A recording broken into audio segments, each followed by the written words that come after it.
Salut tout le monde, c'est Jojol. Et Conquerax. J'avoue, on a un petit peu de retard. Je suis parti sur Lyon pour chercher un nouvel appartement, également des bureaux. J'ai commencé à faire mes entretiens pour ma future équipe. Bref, une grosse semaine, je pouvais pas vous sortir cette vidéo rapidement. Je vous avais partagé il y a un mois avec mon ami Conquerax une vidéo résumant toutes les nouveautés qu'on connaissait sur la PS5. Je vous mettrai le lien de sa vidéo dans la description puisqu'elle sera complémentaire à celle-ci. En gros, pour résumer, elle devait offrir du soi-disant 8K 120 FPS. Du moins, c'est ce qui était évoqué. Et on apprend en fait par Digital Foundry, qui a fait une petite analyse, qu'une majorité de jeux tourneraient au final en 4K 30 FPS maximum. Seule une petite poignée pourrait faire du 60 FPS. Attendons tout de même de voir les confirmations officielles et les premiers titres devant nos yeux. Et surtout, grand changement, c'est en ce qui concerne le SSD qui sera capable de lire jusqu'à 5,5 Go par seconde. Et ça permettrait d'avoir des temps de chargement 100 fois plus rapides que sur la PS4. Donc les jeux se lanceront beaucoup plus rapidement, également l'affichage de toute la partie déco,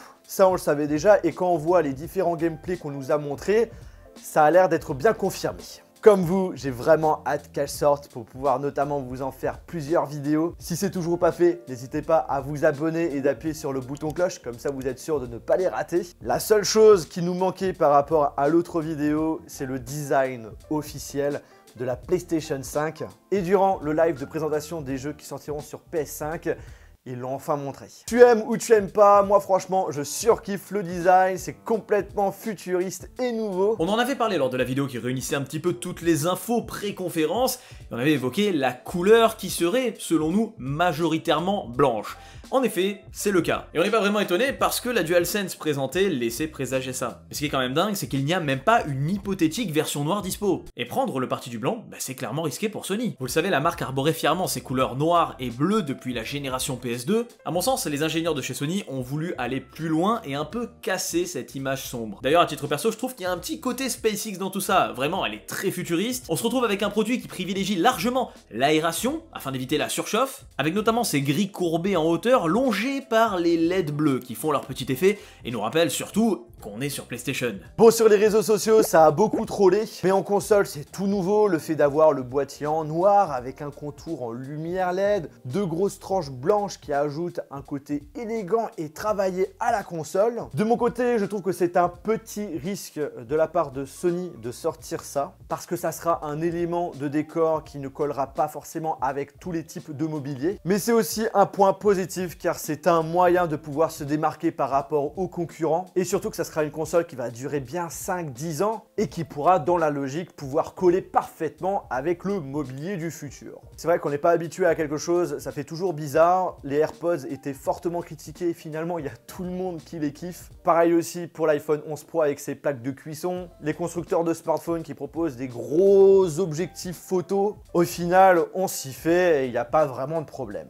Une des choses que j'ai beaucoup apprécié et ça montre que Sony porte de l'importance sur le design de cette console, comme sur le fait qu'à l'intérieur au niveau des tranches blanches, on a un effet granuleux qui reprend les icônes de PlayStation et ça, c'est beau. Au niveau de la taille, ce sera une très grande console.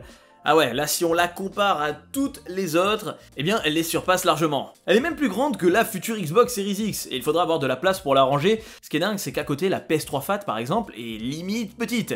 Il va vous falloir de la place dans vos meubles, croyez-moi. Et comme pour la PS2 par exemple, vous allez pouvoir la poser soit à la verticale ou bien à l'horizontale grâce au socle qui est inclus. Ce qui est rigolo, c'est que d'ailleurs au cours de la conférence, il y a un parti pris assumé de poser la console à la verticale, certainement la meilleure utilisation possible pour une aération maximale. On l'a même pas vu poser une seule fois à l'horizontale, c'est ouf. Autre point extrêmement important durant cette conférence, il n'y a pas une, mais deux PS5. L'édition classique munie de son lecteur Blu-ray 4K, où vous voyez la courbure comme ça sur la console un peu particulière, et une édition digitale que je trouve quand même plus esthétique, jolie, bien plus fine. Et pour celle-ci par contre, il vous faudra télécharger les jeux sur votre console évidemment.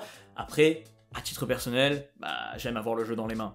Il est certain que j'opterai pour la version avec lecteur. Dans la logique, cette version coûterait quand même moins cher que la version classique de la PS5. Mais les défauts, c'est qu'il faudra une très bonne connexion internet pour pouvoir télécharger les jeux. Et surtout, ne pas être limité en mémoire. J'ai vraiment hâte de connaître le stockage sur la version digitale. Car les jeux sont de plus en plus lourds et ça devrait être encore plus imposant avec les jeux sur la PS5. Niveau port par rapport à la vidéo de présentation officielle, on n'a que vu la face avant, avec notamment un port USB Type C et un port USB. Alors bien sûr, le cœur de cette conférence, c'est bien beau de voir une console, Mais ce qui fait le succès de celle-ci, ce sont ses jeux. Et donc, nous avons eu pas mal de titres qui ont été présentés. Je vais de suite être franc avec vous, je n'ai pas non plus la claque qui m'a fait tomber de ma chaise. Tout d'abord, Spider-Man Miles Morales, qui est une exclusivité qui sortira en fin d'année. Insomniac Games qui bosse dessus confirme que c'est un standalone, et donc un projet à part entière et indépendant de Marvel Spider-Man. Ratchet & Clank qui a largement pris le temps de montrer son joli minois, avec un gameplay très fluide où l'on pouvait apercevoir les atouts de la technologie Ray Tracing, avec ses effets de lumière saisissants, des changements de dimension, une petite tuerie qui promet une belle exclue pour la console déjà après l'épisode 2016. Ce n'est pas fini parce qu'on a eu la chance de découvrir longuement sur la fin de la conférence le magnifique Horizon Zero Dawn 2 Forbidden West, qui lui s'est largement illustré, à voir un petit peu in-game, mais c'est vrai que c'est sublime, hein, si ça reste de la sorte. C'est certainement la plus grosse claque graphique de la conf, en tout cas à mon sens. On a eu Project Atia qui m'a fait me poser beaucoup de questions de Square Enix et Luminous Production, et j'ai très envie d'en savoir plus, on va pas se mentir. Je retiens aussi Oddworld, Soulstorm, bon voilà, j'adore. Mais surtout, j'ai eu quand même mon petit coup de cœur lors de cette conf, et c'est peut-être pas le jeu que vous attendez ici en regardant cette vidéo. Il s'agit d'un certain Kena Bridge of Spirits. Il y a un côté Disney Pixar, graphiquement c'est un envoûtement avec un système de combat un peu à la Star Fox, j'ai trouvé, Star Fox Adventure, avec ses environnements sublimes, ce pouvoir à la Okami, en battant les monstres là, qui vous permettent de faire refleurir les environnements, et surtout, ces petites bestioles avec lesquelles vous allez pouvoir interagir qui font penser à des Pikmin. Tout ce mélange pourrait donner un grand jeu. Je l'espère, Amber Lab bosse dessus depuis un moment, donc qui sait. Faut aussi féliciter Arcanion, hein, des petits français qui bossent sur un projet sur PS5, ça a l'air très très bon, c'est Deathloop, un FPS avec son esprit cartoon, un peu années 50, 60, je vous dis ça mais tu sais un peu le truc de l'époque, et puis au niveau du maniement des armes, j'avais un peu ce sentiment d'être sur un Bioshock.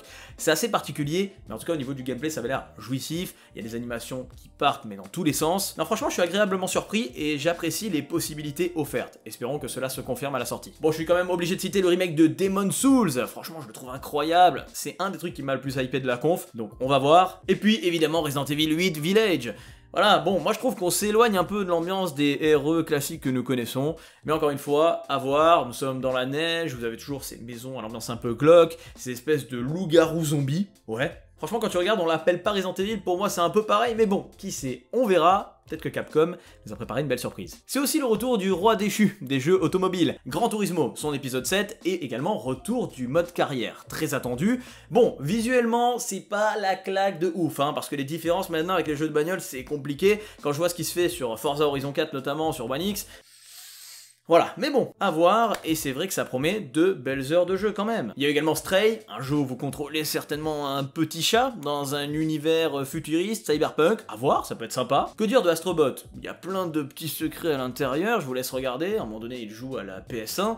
Ouais, qui sait, j'avais adoré le jeu VR. On a également Sackboy Adventure, qui est tiré de Little Big Planet, qui est une sorte de jeu de plateforme où on peut jouer en coopération. Returnal, un jeu dans lequel on se retrouve sur une planète extraterrestre ayant mauvaise influence sur votre mental, et puis il y a des monstres terrifiants. Vous avez Destruction All-Star, un jeu inédit de PlayStation Studio et Japan Studio, une espèce de Rocket League comme ça, et Wreckfest, donc il va falloir tout démonter. Vous avez Ghostwire Tokyo, vous devez affronter diverses situations paranormales. Godfall, qui est un action RPG par Counterplay Games, publié par Gearbox. Là il faudra affronter des créatures dans un univers fantastique qui a l'air assez coloré. Le très mystérieux Pragmata, à voir, on peut pas trop en dire pour l'instant. Vous avez aussi les titres suivants, Goodbye Volcano High, vous avez Jet the Far Shore, Solar Ash, Little Devil Inside, Bugsnax. Enfin voilà, n'hésitez pas à remater la conférence pour vous faire vos propres avis, c'est très intéressant. Sony n'a pas que présenté des jeux et la PS5, mais également ses accessoires. La manette, bon, on la connaissait tous. Un boîtier de recharge qui permet de recharger 2 manettes en même temps. Une caméra HD, à voir si c'est vraiment que du HD. Si c'est le cas, c'est un petit peu dommage de ne pas proposer au minimum du Full HD. Et ensuite, une télécommande avec une petite icône que j'ai bien regardée.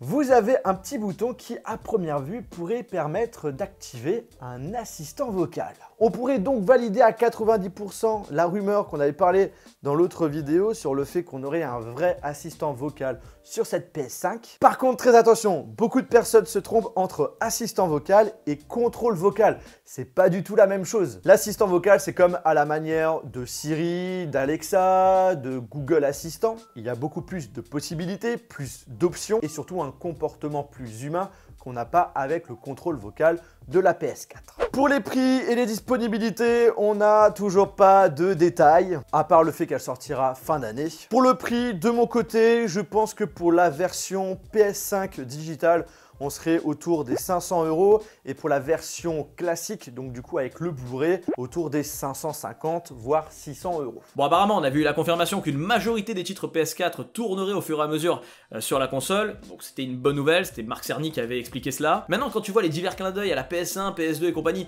sur le trailer d'Astrobot, ça nous promet des petites choses, qui sait. Eh bien écoutez les amis, j'espère vraiment que cette vidéo en compagnie de mon ami Concurax, ça vous a plu. Si c'est le cas, je vous invite à lâcher un très gros pouce bleu. Merci à toi mon Jojol, c'est génial de m'avoir invité et de m'avoir fait confiance comme toujours pour cette vidéo. Je vous mettrai justement sa chaîne YouTube dans la description si ça vous intéresse. Il fait plein de vidéos dans le domaine du jeu vidéo. Si vous êtes passionné dans ce domaine, ça va vous plaire. Sur ce, on se retrouve dans une prochaine vidéo. Salut! Ah là là, cette PS5, qu'est-ce que j'ai envie de l'avoir!